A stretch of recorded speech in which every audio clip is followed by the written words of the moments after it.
It comes down to several things. First off, if you're considering buying a house, and the sun's really bright, if you're considering buying a house, it's incredibly personal.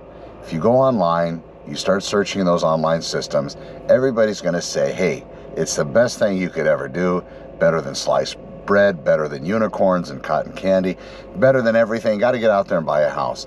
Look at who's telling you this.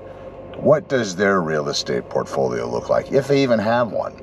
But if you do, in fact, decide by talking to friends and relatives, you decide that buying a house, condo, townhome, buying something in which to live in is the thing that you want to do, then the next step is, of course, to talk to that local professional.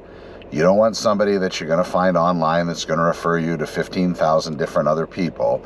You want somebody that's actually local, that lives in the community, that understands the way things are, has been there a number of years, potentially has some kind of grounding there, maybe a significant other, maybe significant kids, maybe significant relatives, at least significant friends, or maybe if they're a loner, a significant themselves. But whatever it may be, these are the things you have to consider. But before you do anything, you have to sit down with those closest to you. And if you have nobody but yourself, I get that as well, you have to sit down with yourself and have a conversation and see if, in fact, renting is a better scenario for you versus owning a home.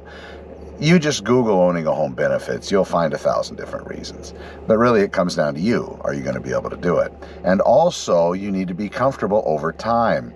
You want that kind of an interest rate. Once you get into it, if you are going to buy a house, you want that interest rate that isn't going to change on you.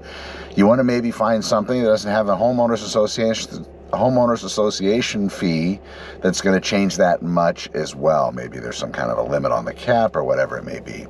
You also maybe want something where property tax doesn't get increased hand over fist month after month after month. So you want to look at that historical record and find out those answers to those questions. I'm Connor McIver. I appreciate you watching. I appreciate you looking at me in the sun, and we'll talk to you soon.